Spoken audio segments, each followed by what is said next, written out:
I didn't get a chance to say some thank yous before we got started.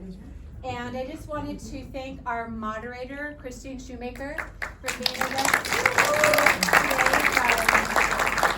from Los Angeles. And we'll learn a little bit more about Kristine in a moment. And our speakers, Dr. Judith Greer Essex, and the Litteral, and Tish McAllise Sjoberg.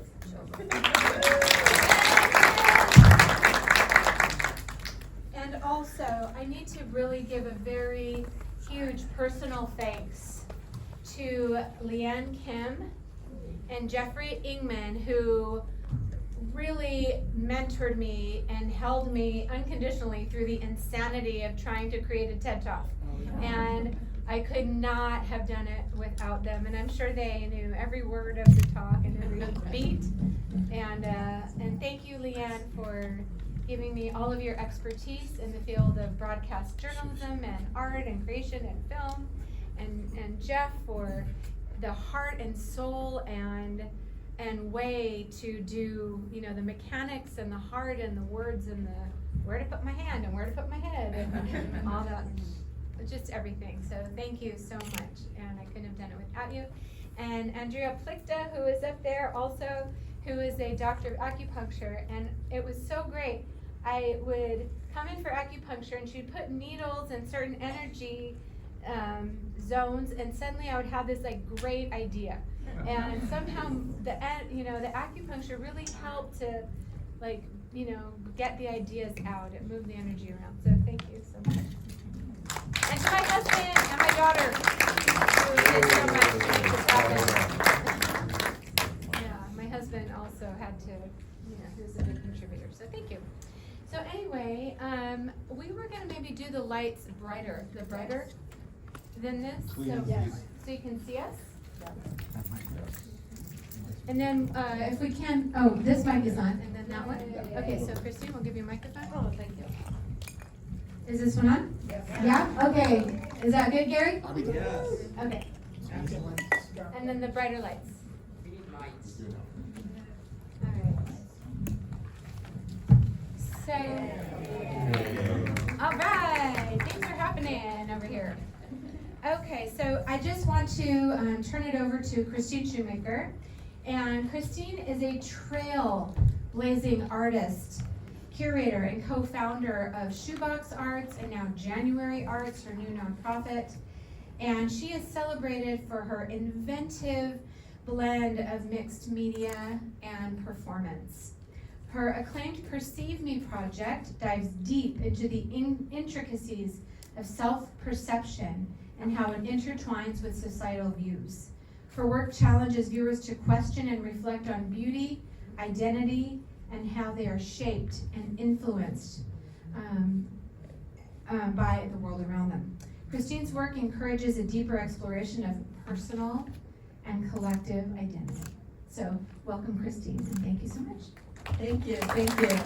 I'm honored to be here, and especially with these brilliant, wonderful women. I'm honored that Elizabeth asked me to moderate.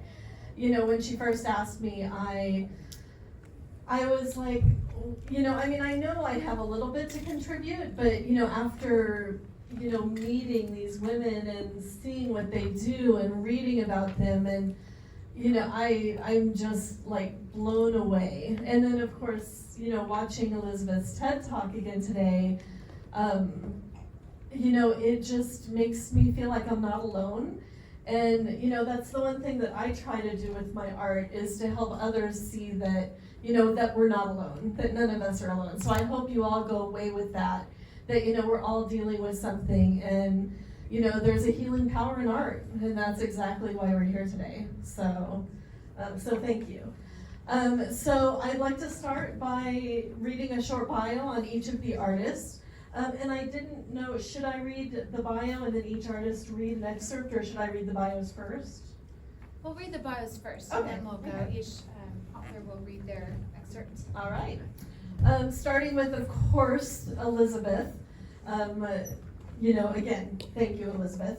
With over 30 years in the arts and 20 years in mental health and wellness, Elizabeth Tobias is a pioneering force in arts and culture. She creates immersive exhibits, programs, and public events that ignite resilience, creativity, and connection. She's a public speaker and dedicated arts advocate. Her performance and short documentary project Survivor, Share Your 98-Second Story, which is so profound and powerful, addressing domestic and sexual violence, received multiple awards, was recognized by Kamala Harris for her advocacy. So amazing, amazing. Thank you, Elizabeth. We're not in the correct order, but Linda, or actually I guess it doesn't matter, Linda Gale Litteral is a multifaceted artist and author who works with various materials, a survivor of incest, rape, and domestic violence. Linda shares her courageous journey of personal transformation in her book, Show and Tell. This compelling and courageous novel includes a visual catalog of her recovery process artwork, and provides readers with personal insights and tools for reflection. So thank you, Linda, for being here. And then we have Tish McAllise Sjoberg at the end there. Has dedicated herself to daily art creation, beginning as a one-year project to honor her mother's passing. This journey ignited a lifelong passion for living a more inspired life through the arts.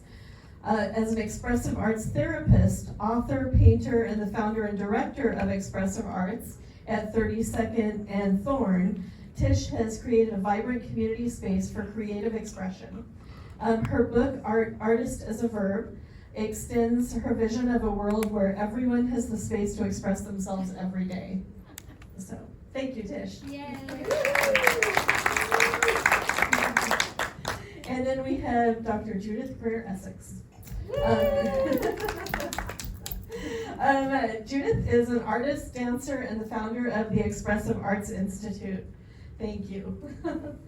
Renowned for her innovative approach to therapy and education, she integrates various art forms to promote healing and personal growth. With decades of experience, Dr. Essex has dedicated her career to training and inspiring others in expressive arts therapy.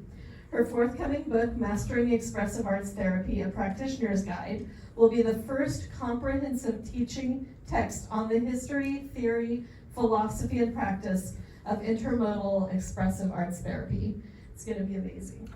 So thank you.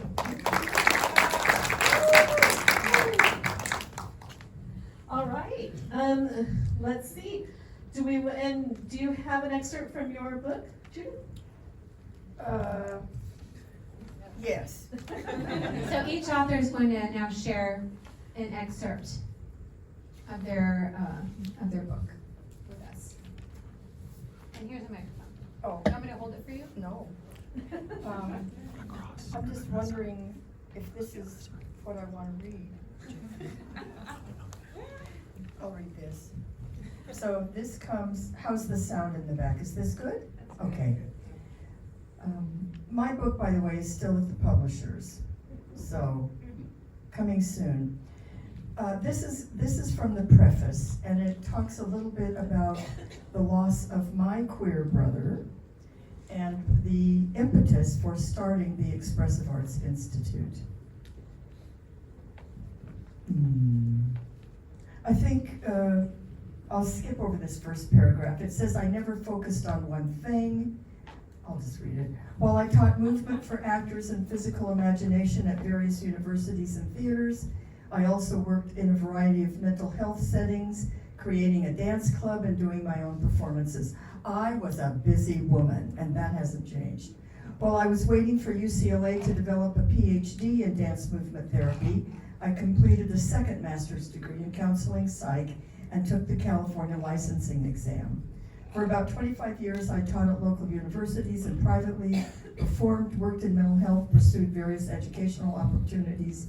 Having been a registered dance therapist and a licensed counseling psychologist and teacher, I was considering opening a training program in dance movement therapy. It seemed time to teach and train others in earnest to share what I had learned. My brother's death put these plans on hold. Though furthest away in age, Danny was my closest sibling, being the only other artist in my conservative religious family. While I was a single mother, he made a big contribution to my daughter's upbringing and was central to our lives. He was a queer man who wrote poetry and drew intricate illustrations of fantasy landscapes and creatures. His decorator's flair brightened my life. My home and studios always bore Danny's touch. He was ever there, yet despite towering over me, he was also fragile.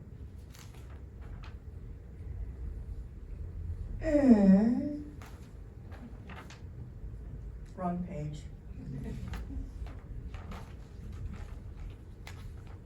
He was a brittle diabetic, and after one particularly harrowing night, he was hospitalized because of complications.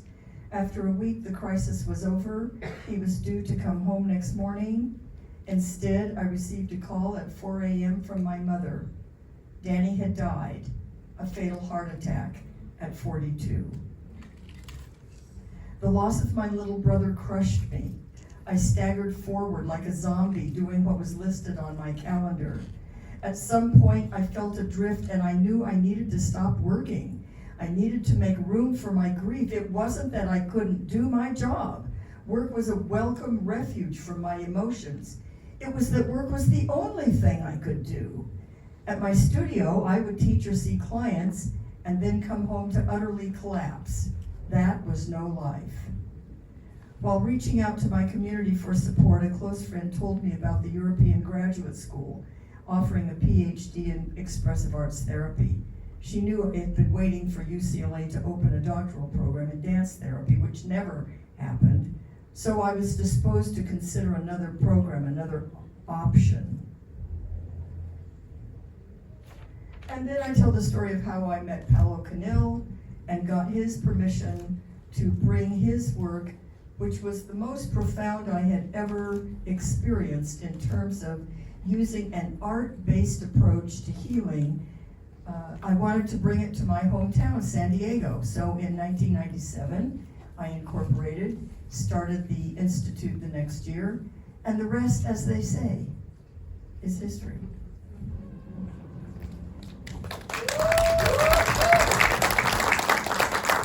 Thank you so much. Linda, go ahead. Linda, do you want me to hold anything for you? I think I can do it. Hi, I'm taking an excerpt from the first chapter, which talks about dissociation, which I experience a lot, and how I want to read a part about how art helped me to negotiate that. The creative process went around the blocks in my brain and came instead from my heart and my body. It was more descriptive and illuminative than any other form of discovery about myself that I had tried. I am still learning things about myself by looking back at art I have made, seeing myself from a new vantage point in time and in the healing process.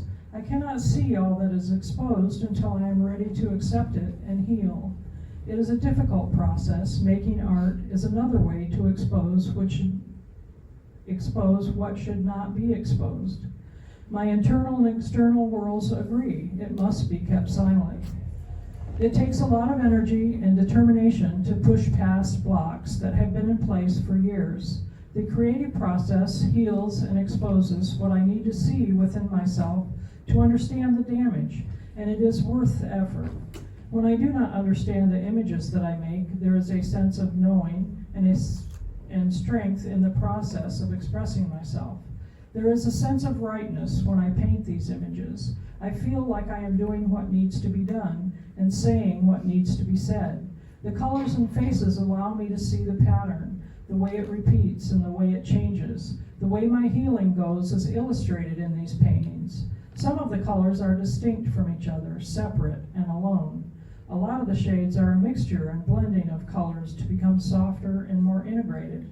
It is a dance around the spiral that I do in color and form. The healing process around my dissociation is not complete. Here. Let's see if that one works. The heal, okay. Oh. I'll try and do it. I'll be back. The healing process around my dissociation is not complete. And after painting these images for 32 years, I still feel compelled to make more. I continue to paint them because I need to. Sometimes the paintings themselves dissociate. The faces disappear, and the colors continue to circle and spiral in an abstract form, with marks repeated over and over in every color imaginable. I have not yet determined what this says to me. Is it actually a representation of all my selves reconnecting and coming together rather than dissociation? I will continue to ponder and explore. All right, now we have Tish. This again. Stay close. All right. Okay, sorry. Thank you, everybody, for your patience. Oh my gosh, some people went to the bathroom, they're gonna miss out.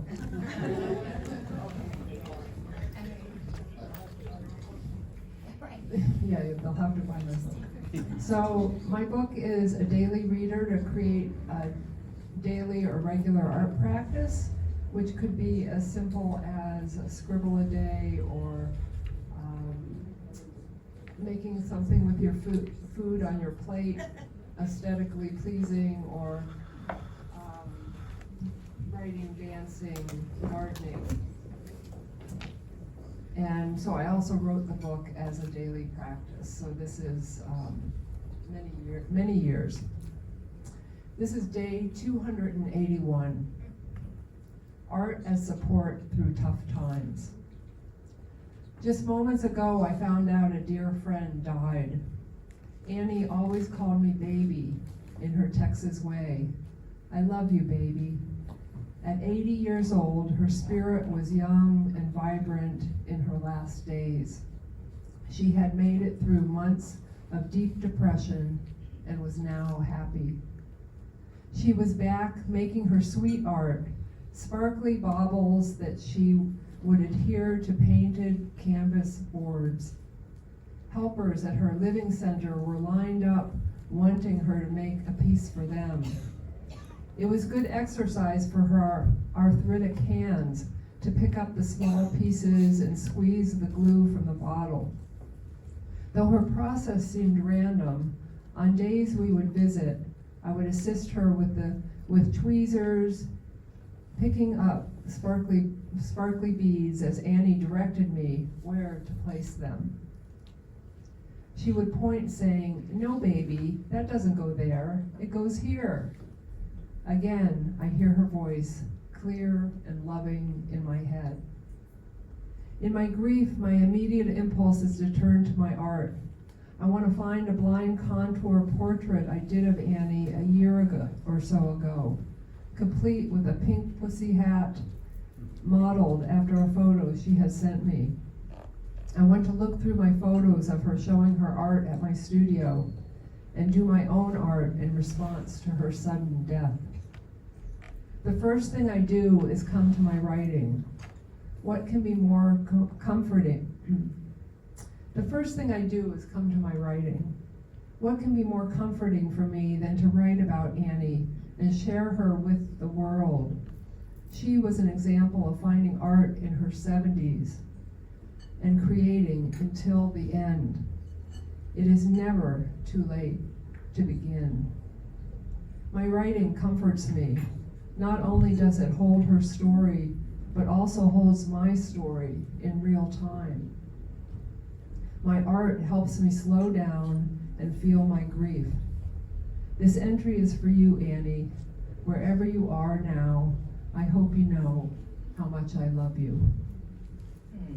And each day there's a resource, and the resource for this day is, turn to your art when life happens.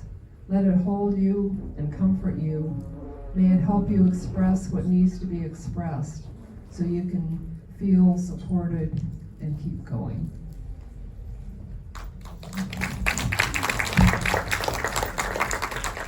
Thank you so much, Tish. Thank you, all of you, for reading excerpts of your book.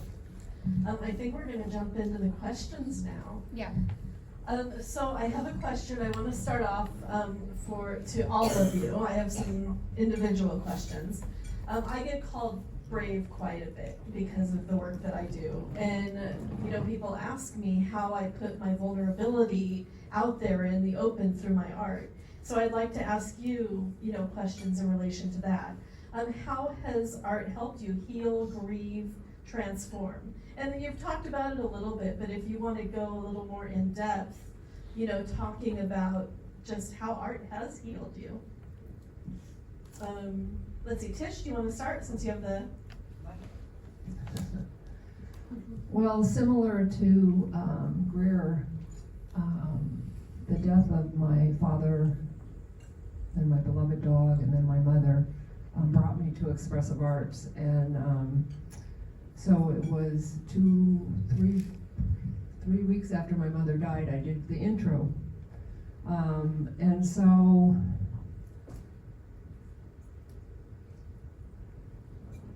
I can't tell you how I got there because everything lined up perfectly. So whether there was, is there such thing as angels or serendipity, the Expressive Arts program was where I learned to grieve through art. And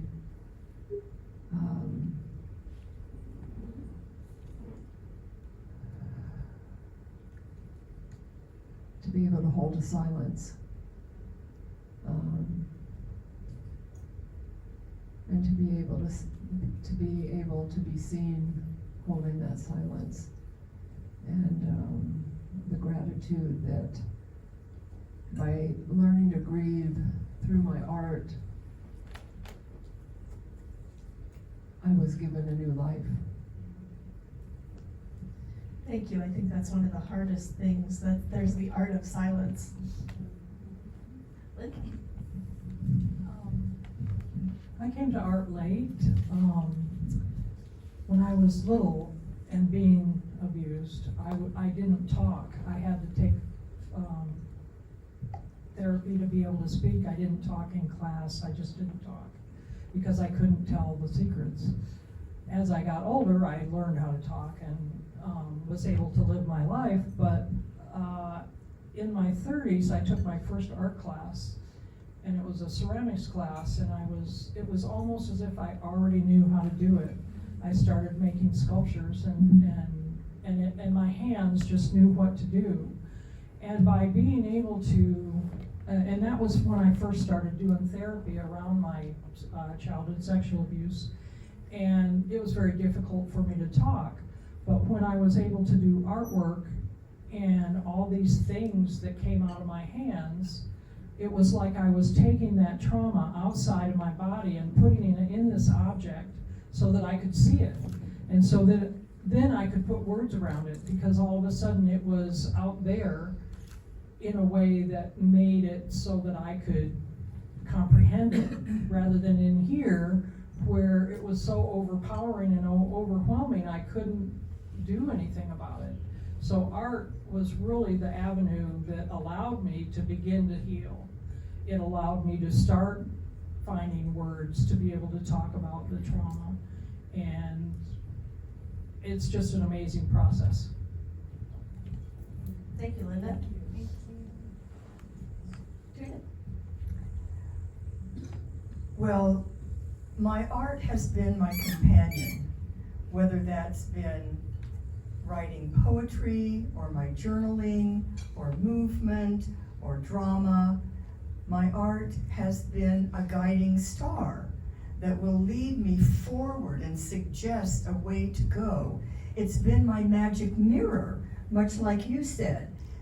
We externalize the things that have hurt us in various ways, and then we can see what that is. So my art and my woundedness, my healing, have been companions through really my whole life. Thank you. Elizabeth? Talk therapy, once I was able to get some support, and I don't even know how old I was when I first was able to start, getting some support. And talk therapy just didn't didn't fully, it wasn't complete for me. I needed to be able to say like, I feel like this, or I feel like that, or do weird things. And so, I don't know, it just was like, I was looking for this forever, and it took me time to find it.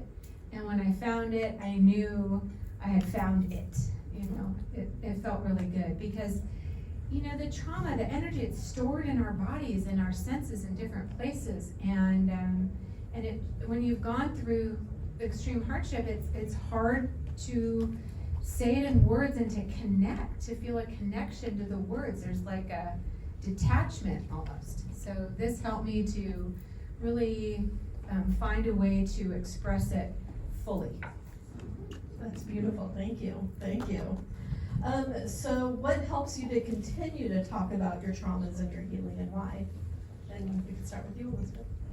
Well, Christina talked about humanizing the experience. I share my story so that other people feel encouraged, like, look what I've been through, and look what we've all been through, and we're okay, like we're doing okay. And we've made a life for ourselves and gone forward with a lot of grace and heart and compassion. So I share so that I can hold a space for other people to share, and for everybody who's gone through something or is going through something to just, you know, like, it's okay. We're all human, and we all go through something. And let's just talk about it and not put it into a dark, scary closet. Absolutely. Yes, the human condition is suffering. We've all suffered. And I feel like by sharing various parts of my story, gives people permission to share their story by putting my suffering into my art, and my joy, by the way, and my joy. But the range of emotions in the human condition, it creates community. It reminds us that we are all on the path of the human experience, that we all have our troubles, and yeah, I think it helps create a more humane environment. Thank you. I think that showing my work, I'll just give an example. When I was first trying to heal from childhood sexual abuse, there was no information out there. There was nothing to read. I felt horribly alone.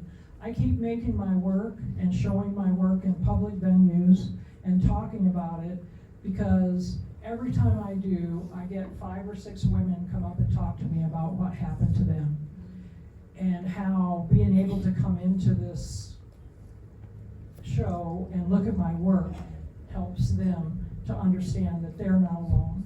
And then it helps me understand I'm not alone. So I keep showing, I keep making the work, I keep showing the work, and I keep talking about the work, because it's important too. Definitely, thank you. So I started making art daily to honor my mother on her death anniversary. That I was going to make art every day for a year, and that year turned into almost 21 now. And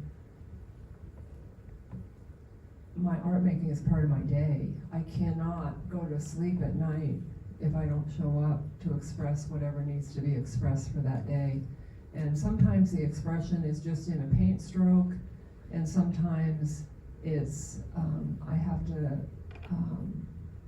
wrestle with something head on. And so I guess the best thing that I bring to the world right now is living an example of showing up and allowing art to support me every day, and this desire to help others. And also through my expressive art studio, we also have shows, and most of our exhibits are about giving people the place to express and an audience to come view and participate with them in the expression. So. Thank you, Tish. So Judith, question for you. Yes. What unique strengths do the arts bring to healing that traditional medical and mental health approaches might overlook?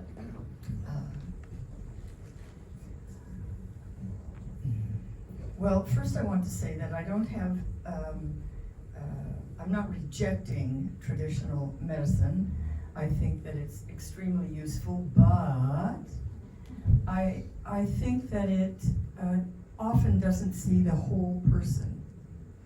And it certainly doesn't use and tap into the senses and the aesthetics of that person. And there's a lot of strength and healing to be had by using the iconography and the culture of a person to express and hold and heal whatever it is that they're going through. And traditional mental health just doesn't do that. The other thing is that it must be bespoke. Expressive arts therapy, as I teach it, is process-oriented, not procedural. So every single person has a unique experience. Not everyone is doing the same thing. We're each unique, and you deserve to have a uniquely created for you therapeutic experience. I love that, thank you. Thank you.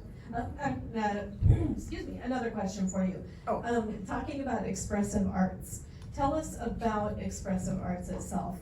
Why is it needed? And what inspired you to create the Expressive Arts Institute, and how have you fulfilled that vision? Oh. Well, I said a little bit about the death of my brother. It was a huge loss for me. I needed a proportionate response, and I was already an educator, and I was already a therapist. And when I met Canil, I knew that his methods were something that I had not read about in my American education, and all the conferences that I had attended did not tap into a truly art-based therapeutic approach. And I wanted to bring that back to my hometown as a tribute, really, to respond to the grief that I was feeling. I wanted other people to know about this method. And so far, we've graduated about 100 women, and they have done internships all over the county. Thousands of hours have been volunteered, and yeah, yoo-hoo, 7 of them are here tonight. Woo-hoo. And it is the enthusiasm that my students bring that keeps me teaching now in my 80th year.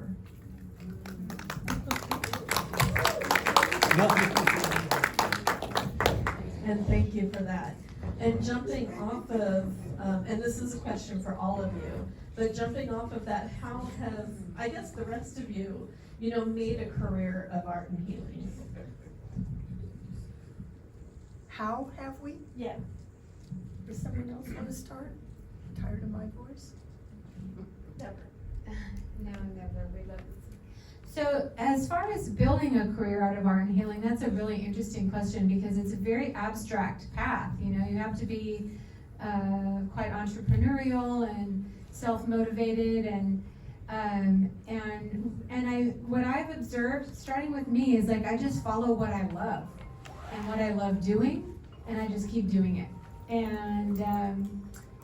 And so I like organizing events, I like bringing community together, and I like speaking, and that's my focus, and that's what I'm doing at this point.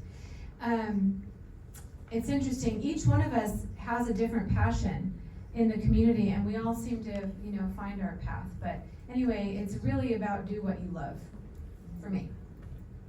What was the question again? How do you make a career? Oh, Yeah. how do I make a Yeah. career? Well, before, my baccalaureate degree was in dance and theater, so my first job was as a dance therapist in a psychiatric hospital.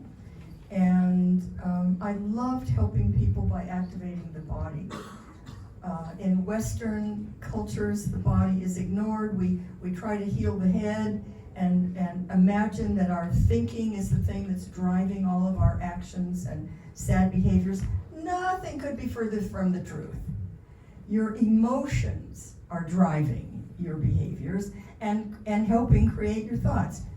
You pays you nickel, you takes you choice, but that's the side of the fence I'm on. So I think my passion is to give people the power to understand how the arts in fact are a change agent. And like you said, it can be with children, with elders, in hospice, in mental hospital, physical hospital. We've been everywhere, man. And people respond to this because it addresses the entire person, their culture, their life, their dreams, not just what's broken. Oh, take this away from me.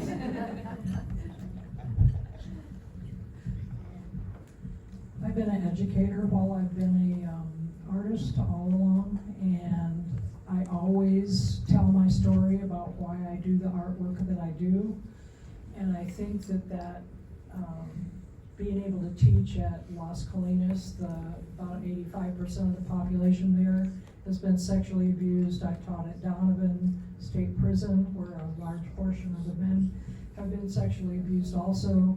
And by being able to teach art to those students and to watch them grow and learn how to make decisions and learn how to be able to make choices and to get their story out visually so that they can look at it outside of their body, I think that process has pushed me along to keep doing what I do, to watch all those students to heal just because I'm helping them learn how to draw or learn how to paint or something. So it keeps me going.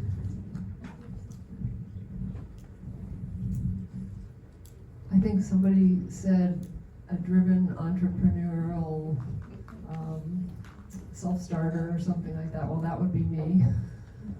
I have been driven to create community through the arts, and that is why I have my studio, Expressive Arts at 32nd and Bourne, because I was working, doing contract work, going to places. I was working out of my home, seeing private practice clients, but I wanted to spread the word to a larger community, and I wanted the world to experience what happens when we create community around art, that something magical happens. We don't meet politically, we don't meet religiously, we don't meet with all these different labels.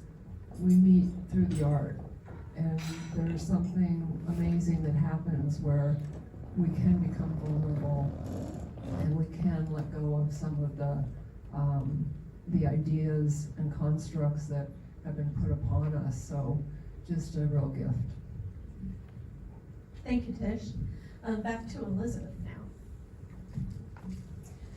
So Elizabeth, you've transitioned from artist to expressive arts therapist to advocate. Why do you feel your role as an advocate is especially important now? Well, I think that it's a message that really needs to get out there. Everyone people in the world are suffering right now for so many different reasons. I mean, there is always suffering and always hardship, and life is difficult, but right now it feels like we're in kind of an accelerator. You know, so many things are happening at once. And so by becoming an advocate, I'm really able to spread the message farther. You know, I am very fortunate. We've had so far to date, over 55,000 views on the talk, and a lot of positive feedback and a lot of interesting engagement. Like, people are hungry for new ideas, new solutions, new approaches. And so I'm just spending my time trying to spread the message as far and wide as I can to just invite people into this work. Thank you, thank you. Actually, back to Tish. Do we want to pass the microphone? I should have asked this before while you had the mic, but tell us a little bit more about expressive arts. How have you managed to sustain your studio there? And how can people find out more about, the offerings there and your book? And also in terms of how do you, integrate your daily practice? Well, when I first opened my studio, I did a business plan. And oh my God, it looks so easy. If I do this, I'll make this much money. If I do that, I'll make that much money. Well, I put that business plan away, and really, as Elizabeth talked in her talk about poesis, I let the creative pull me. So I'm what I think has helped me be successful as I become a master in expressive arts. We just follow the next impulse. We don't need to know where we're going. I don't need to know what this paint stroke is going to turn into. I don't need to know what this class is going to turn into. I don't need to know what this studio is going to turn into. I just need to follow that first impulse to make that paint stroke, to open the door to the studio. And so I feel like, some people might say, what's that, by the seat of my pants? Yeah, it's, maybe it is that. And also, it's a lot of work. Marketing is a lot of work. And I just want to hear tonight is Blanca. Blanca, raise your hand. She has a show that's going to be opening at the studio a week from Saturday on mental wellness for artists. And by creating those kind of collaborations, more people find out about me. So I don't have to put an ad out there because that's not who I am. I'm the open the door and see who walks in. So, and it's hard. We have to take rejection, and that's what I really think. We put ourselves out there and then nothing comes back. We put ourselves out there and nothing comes back. We just got to keep doing it. We got to trust that whatever it is that we feel strongly about putting out there, there's somebody that needs it. And so that's really what gets me up. And I love what I do. I don't consider it work because I love what I do. So I don't know if I even answered the question. No, thank How you. can we find you and all the things that you have? How do we find expressive arts at 32nd and Thorn? There's flyers right up here, calendars of events, and our website is expressiveartssandiego.com. And if you just put in expressive arts, the first two things are going to come up are the Expressive Arts Institute and my studio, probably. So. Thank you. Linda's next, but really fast, it also just reminds me of our conversation at the beginning. I was talking about the shadows, photos that I do. People ask me all the time, have you done any art lately? Because I may not have painted, but it's like I'm always doing art in my head, even taking photos of my shadow. And, it's like, thank you for validating, all of you, for validating that's okay. And, I'm still an artist because maybe I'm not painting right now, but thank you. All right, Linda, how has your approach to art and healing influenced your path as an artist?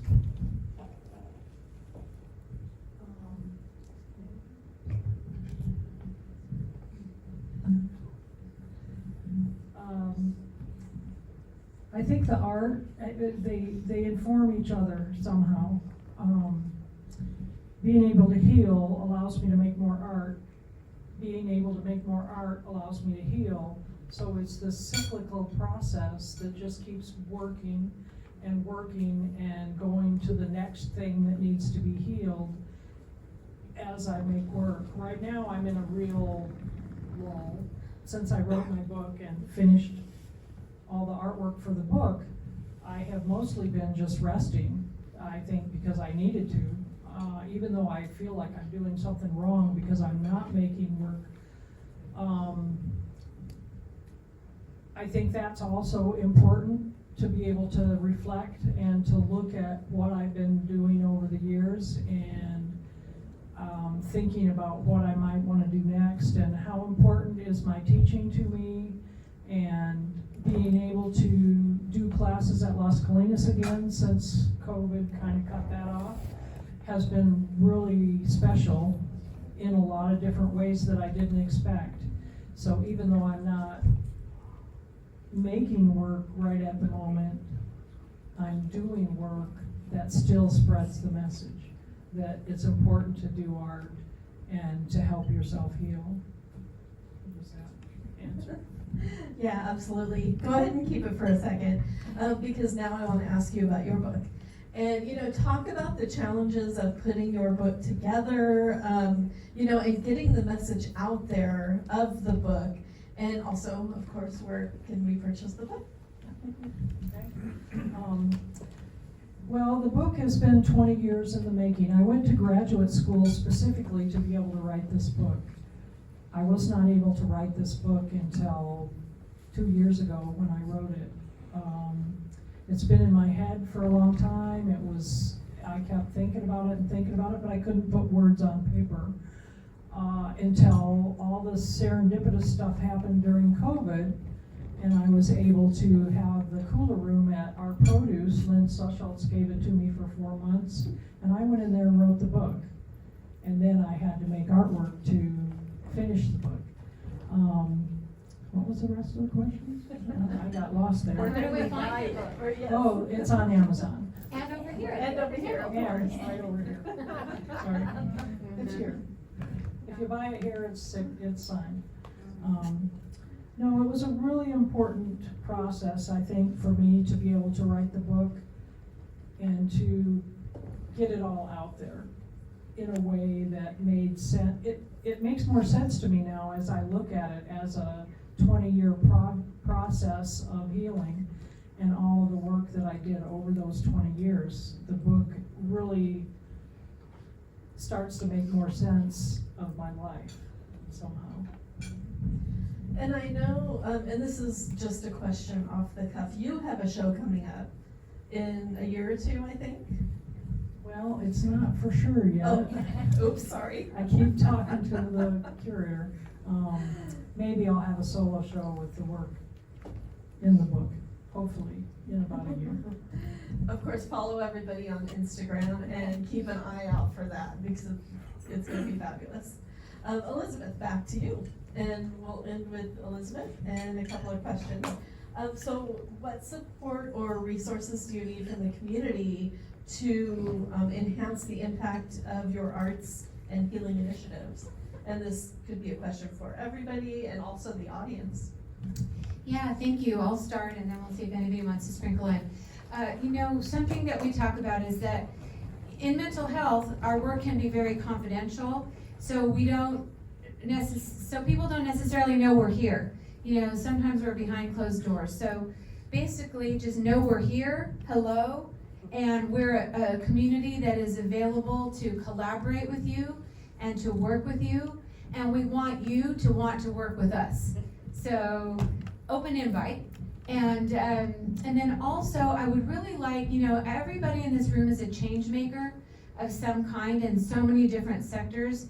And I really encourage all of you to just meet a person you've never met before tonight, like introduce yourself to a couple people, because this room is full of really incredible change makers and people who are so dedicated to the community in all different aspects. And art, medicine, mental health, really, it's a great opportunity we're together. So please meet each other so we can deepen the conversation. And my other ask is let's please, keep this conversation going. This isn't a one and done kind of a thing.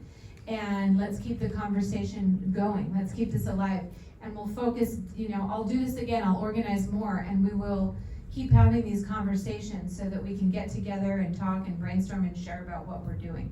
This is very important, and we can share about other things and exchange other ideas. So let's keep it going. Anything you want to add Well, yes. and ask? Okay, I will add that the students who come to my institute receive a master's degree from the European Graduate School in Switzerland, where I'm a professor. So it's not a workshop-y thing. It does feel good, but it's not just about feeling good. We're guided by theory and philosophy, as well as the fun stuff, drums and watercolor. It's intermodal, that means we do dance, drama, music, visual art, and poetry. And it's a very comprehensive education. Okay, the ask. If you have a need of an intern, you could ask me for that. I'm always looking for space. And I'm also looking for scholarship money, particularly for my BIPOC students. So there.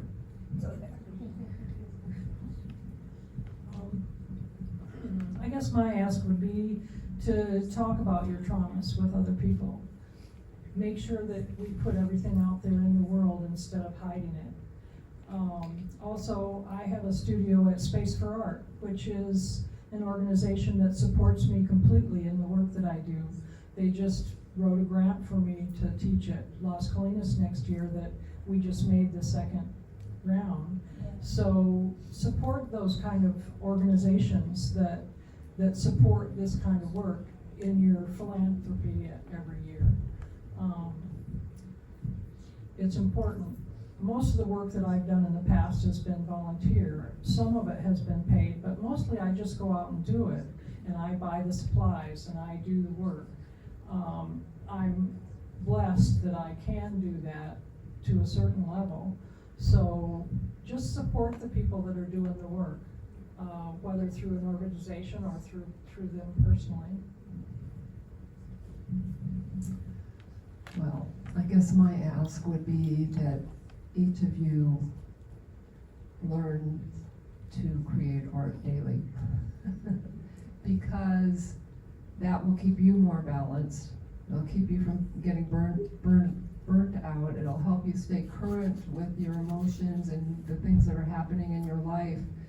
And by you doing that, everyone you encounter will feel the good effects of that. Because I feel like we all brush our teeth every day. I mean, there are places in the world that they don't have that luxury to brush their teeth every day. But what a different world it would be if every day we checked in. How am I feeling? Let me get that out of here and put it there so that I feel balanced, or I have some resources now of what my next step is. Would we need to drop bombs?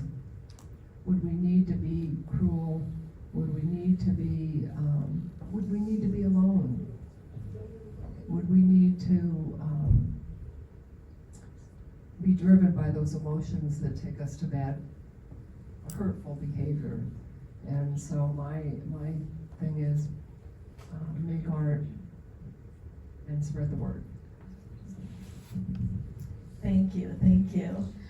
We have just a couple minutes if anybody has a pressing question or two. I know what I wanted to say. There's something I wanted to say really quick. There was something I wanted to say and then I forgot and then I just remembered. So let me just say it before I forget. We're talking about art and healing, and Blanca and I were having a conversation, and she was questioning, something about the healing, like how does expressive arts heal?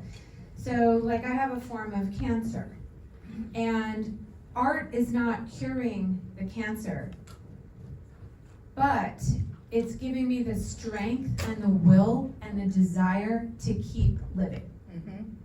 So that's what we're talking about. That's what's healing, finding the strength, finding the willingness and the resilience and the motivation to keep going through grief, through loss, through trauma, through heartache, through divorce, through eating disorder, through sexual abuse, through whatever it is. It's a way to communicate with yourself, to get in touch with yourself, and to feel alive.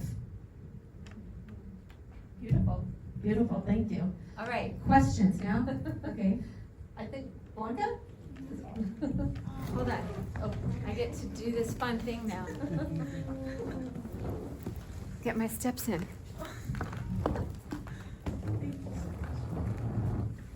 First, thank you to Elizabeth and to all of you for being here tonight.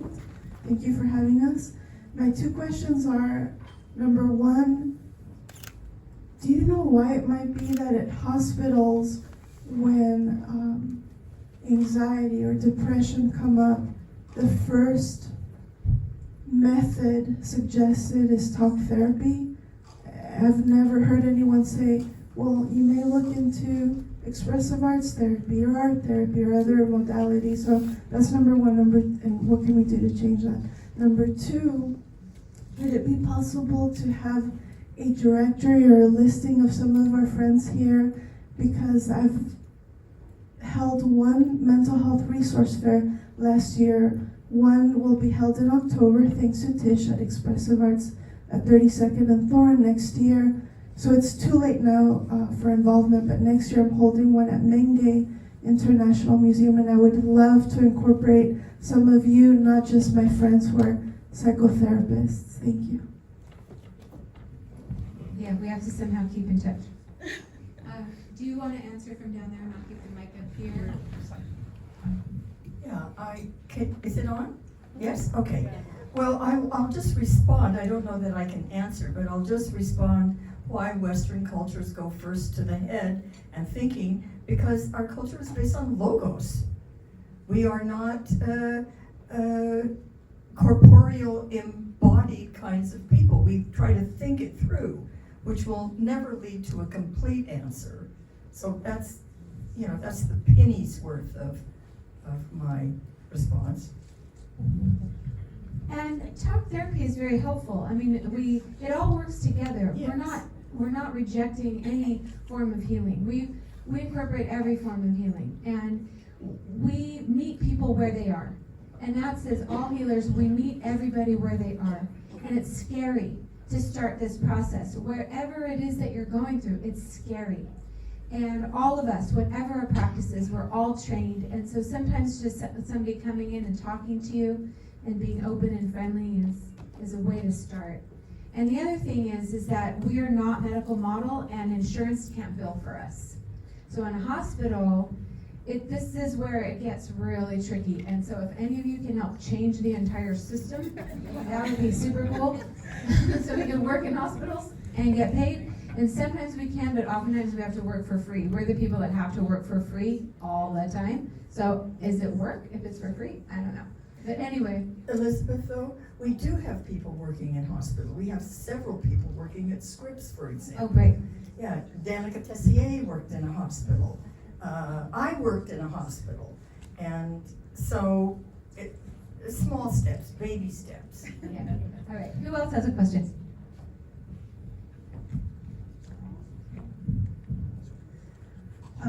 I'm curious whether, so I know like when you share art or stories on a hard topic, often that leads people to open up to you about it, like some people have talked about. Do you ever find it difficult that like to hold space for other people's stories on topics that are so challenging that, you know, it's like on topics that are already challenging for you?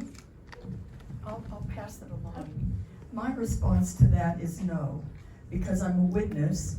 I'm a very well seasoned and trained facilitator. I know how to hold space. I've been through my own journey of hell and healing. So really my answer is no. Mine also. Sometimes it's difficult, but it always informs my story somehow. It always helps me to see how I can change what I'm doing or how I'm healing. And so, as heavy as those stories can be, they're also uplifting in many ways. To be able to say, yes, this happened to me, and yes, this happened to you, but look at us now. So it's just part of it. Yeah, ditto ditto. And when something is huge, and sometimes it's because it opens something inside of myself that I've experienced, I have my daily art practice. So I'm like, the bringing it to my own art making is my healing. All right, do we have any other questions? Ruth.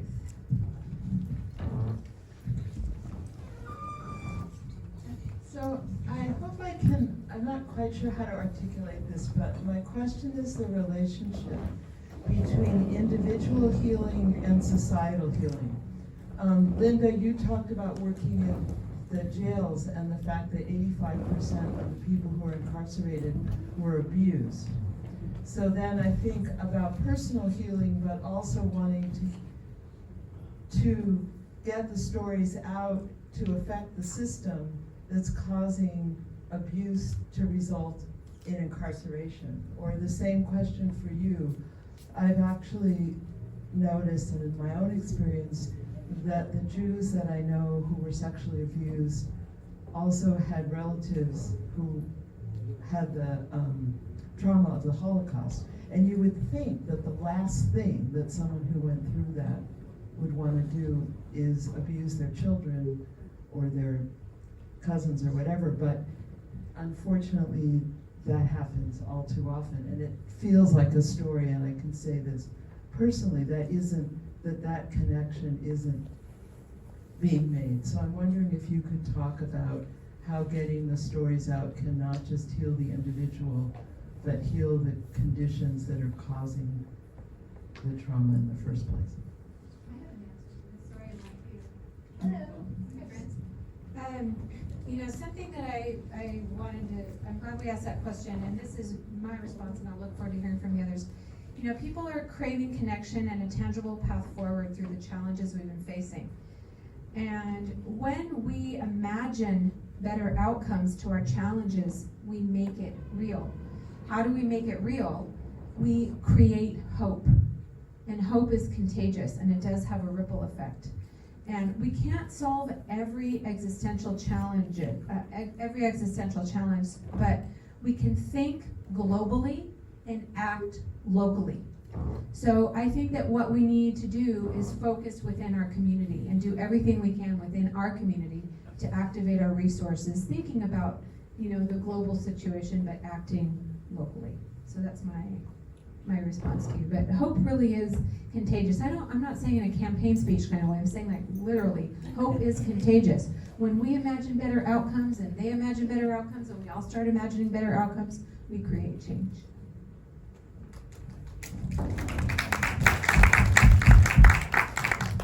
Yeah, I think that by healing individuals, you're healing families.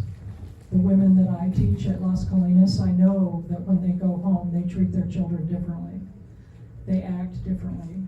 They do things differently because they've grown and they've learned things and they've expressed themselves so that now they can see what others are going through.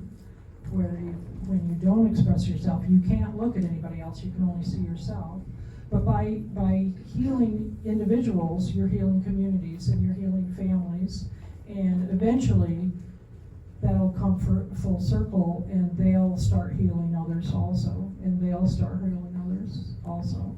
I think that the reason that this is up it's a topic that you hear about all the time now, is because we've been taking those incremental steps and healing individuals, and all of a sudden individuals are saying, oh, this is important, we need to have this in our schools, we need to have this available for our children or for our parents or whoever's in pain. So we just have to keep doing the work for it to expand.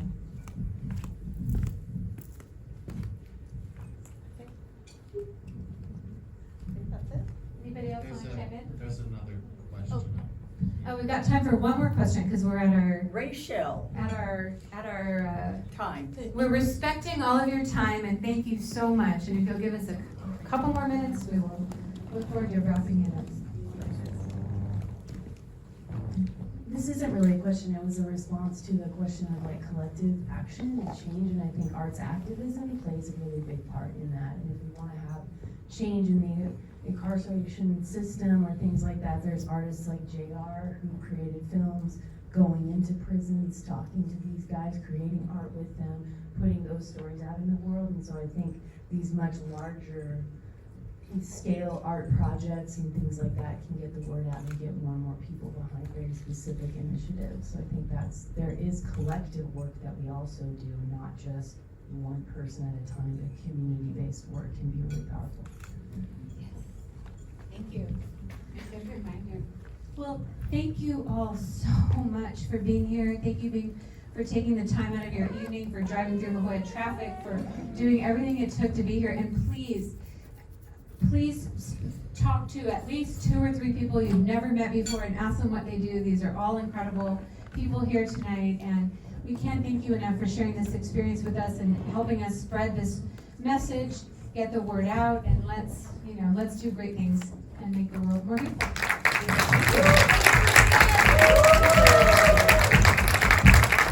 Thank you, Elizabeth. Thank you very much for everything. Thank you.